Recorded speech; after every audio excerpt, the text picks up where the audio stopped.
તો પરફેક્ટ રીતે અને પરફેક્ટ માપ સાથે ડ્રાયફ્રૂટ સુખડી. તો આપણે ગુજરાતીઓને જમવાની થાળીમાં કંઈક ગળ્યું ના હોય તો આપણી થાળી અધૂરી જ લાગે. તો એકદમ ટેસ્ટી અને પરફેક્ટ માપ સાથે ડ્રાયફ્રૂટ સુખડી, તો એકદમ પોચી રૂ જેવી. હાય ફ્રેન્ડ્સ, આજે હું શેર કરીશ તમારી સાથે ડ્રાયફ્રૂટ મખાના સુખડી બનાવવાની રેસીપી. તો નવી રીતે આપણે આજે સુખડી બનાવીશું.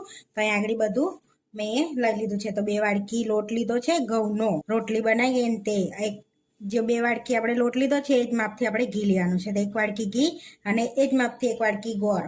અને આ બધા ડ્રાયફ્રૂટ લીધા છે 1/4 કપ. અને મખાના 1 વાડકી લીધા છે મેં. હવે પહેલા આપણે આ બધા ખાનાને કાજુ બદામને શેકી લેવાના છે. સૌથી પહેલા ધીમા તાપે આપણે મખાનાને રોસ્ટ કરી લઈશું.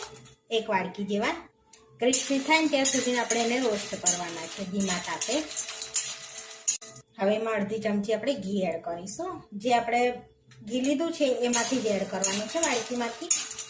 હવે આને સરસ શેકી લેવાના છે આપણે ક્રિસ્પી થાય ને ત્યાં સુધી.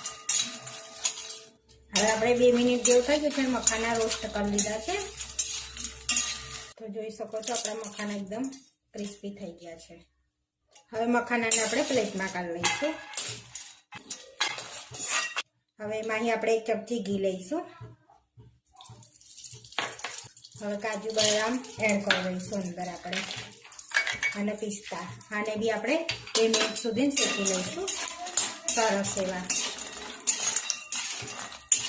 મિક્સ કરી. હવે આપણા બધા કાજુ બદામ બી રોસ્ટ થઈ ગયા છે. હવે આને બી આપણે પ્લેટમાં કાઢી લઈશું. ગેસને બંધ કરી દઈશું પહેલા. હવે આને બી આપણે પ્લેટમાં લઈ લેવાનું છે.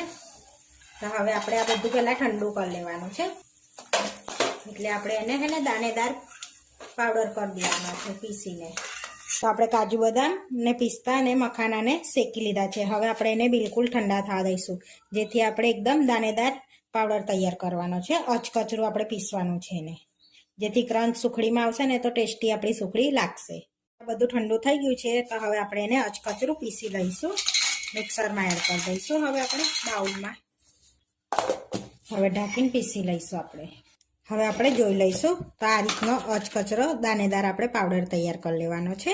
તો અહીં આગળ મેં પાવડર તૈયાર કરી લીધો છે. હવે એ જ કઢાઈમાં આપણે લોટને શેકવા માટે અડધી વાડકી આપણે ઘી લઈ લઈશું. પહેલાં ગરમ થવા દઈશું. હવે આપણું ઘી મેલ્ટ થઈ ગયું છે. એની અંદર આપણે જે ઘઉંનો લોટ લીધો છે એને એડ કરી દઈશું 2 વાડકી. હવે મિક્સ કરી લઈશું એને. જેમ જેમ આપણે શેકીશું એમ ઘી એડ કરતા જઈશું લોટમાં. પહેલાં મિક્સ કરી લઈશું. હવે આપણે એની અંદર ઘી એડ કરીશું બીજું 1 ચમચી જેવું. જે આપણે પરફેક્ટ માપ સાથે લીધું છે ને એમાંથી જ એડ કરતું જવાનું છે. તો થોડું થોડું એડ કરતા જઈશું અને શેકતા જઈશું લોટને સરસ એવું. તે અત્યારે આપણે ઘી એડ કર્યું છે તો ઠીક લાગે છે. જેમ જેમ શેકાશે એમ ઘી થોડું થોડું બચ્યું છે એને એડ કરતા જઈશું અને લોટને શેકી લઈશું સરસ એવો. અને આને આપણે એકદમ ધીમા તાપે શેકવાનો છે, નહીં તો લોટનો કલર તો ચેન્જ થઈ જશે ફાસ્ટ ગેસે, પણ અંદરથી આપણને કાચો સ્વાદ લાગશે. એટલે એકદમ ધીમા તાપે આપણે લોટને શેકીશું. અને જેમ જેમ આપણે ઘી એડ કરીએ ને એમ સરસ લોટ શેકાય અને ફટાફટ શેકાય થોડું થોડું એડ કરવાથી. તો હવે બીજું આપણે 1 ચમચી જેવું એડ કરીશું અને મિક્સ કરી લઈશું ફરી. તે હંગાત ઘી એડ કરજો, તેને વાર બહુ લાગે છે શેકાતા. તો તમારે કોઈ બી માપ સેટ કરી લેવાનું વાડકીનું, કે જે નાની સાઈઝની વાડકી હોય કે મોટી વાડકી હોય એ રીતનું માપ કરી લેવાનું તમારે. તમારી સુખડી એકદમ પરફેક્ટ બનશે. આપણે થોડો કલર ચેન્જ થવા લાગ્યો છે. તો હવે 1 ચમચી ઘી બીજું વધ્યું છે એ એડ કરી દઈશું અને મિક્સ કરી લઈશું સરસ એવું. જોઈ શકો છો સરસ આપણો લોટ એકદમ આમ ફૂલવા લાગ્યો છે. ને શેકા દઈશું થોડી વાર માટે. તો પહેલા લોટનો કલર કેવો હતો ને અત્યારે લોટનો કલર કેવો છે જોઈ શકો છો. આપણે લોટનો કલર ચેન્જ થઈ ગયો છે.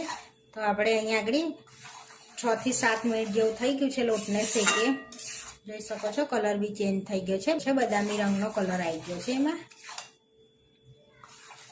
હવે એની અંદર ઇલાયચી પાવડર એડ કરીશું અડધી ચમચી જેવો અને મિક્સ કરી લઈશું. જે ડ્રાયફ્રૂટ આપણે અચકચરા પીસ્યા છે ને એને એડ કરી દઈશું. બધા એડ કરી દેવાના છે આપણે. અને ચપટી જાયફળ એડ કરીશું પાવડર. મિક્સ કરી લઈશું આપણે સરસ એવું લોટમાં. આપણે એની દાણેદાર મિક્સર કરવા માટે એમાં 1 ચમચી ગેસ બંધ કરીને દૂધ એડ કરીશું અને મિક્સ કરી લઈશું આ રીતે. તો જોઈ શકો છો કેવો લોટ આપણો ફૂલી જાય છે ને સરસ દાણેદાર તૈયાર થશે લોટ આપણો. તો ગેસને બંધ કરી દેવાનો છે આ સમયે. આપણે જોઈ શકો છો આપણું ટેક્સચર એકદમ દાણેદાર તૈયાર થઈ ગયું છે. હવે આપણે એની અંદર ગોળ એડ કરવાનું છે. ગોળનું આપણે લિક્વિડ બનાવીને એડ કરીશું અંદર. તો આને આપણે નીચે ઉતારી દઈશું ગેસ પરથી. હવે આપણે કઢાઈમાં 1 ચમચી ઘી લઈ લઈશું. હવે અહીંયા આગળ આપણે ઘી મેલ્ટ થઈ ગયું છે. હવે ગોળ એડ કરી દઈશું. તો આપણે આનો પાયો નથી બનાવવાનો અને ખાલી સહેજ મેલ્ટ જ કરવાનું છે. તો ધીમા તાપે આપણે એને મેલ્ટ કરી લઈશું ગોળને આ રીતે ઘીમાં. ગોળ સરસ મેલ્ટ થઈ ગયો છે. હવે ગેસ બંધ કરી દેવાનું છે. દઈશું મિશ્રણમાં એડ કરી દઈશું સુખડીનું. તો અહીંયા સુખડીનું મિક્સર સહેજ ગરમ જ છે અને આ બી સહેજ ગરમ જ છે એટલે એડ કરી દેવાનું છે અંદર. હવે આપણે મિક્સ કરી લઈશું એને સરસ એવું.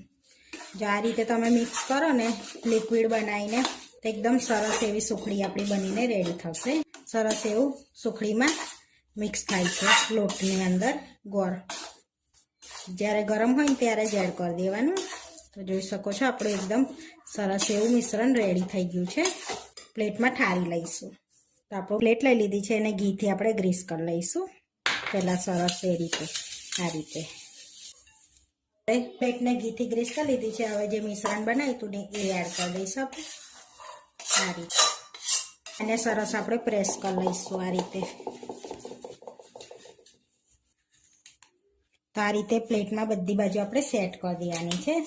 હવે આપણે સેટ કરી લીધી. થોડીક ખસખસ આપણે સ્પ્રિંકલ કરીશું એની પર આ રીતે. થોડીક કરવાની છે 1 ચમચી જેવી પ્રેસ કરી લઈશું થોડીક આપણે એને આ રીતે. હવે આપણે એને 30 મિનિટ માટે રેસ્ટ આપીશું જેથી સરસ ઠંડી થઈ જશે તો આપણે સરસ કાપા પડશે.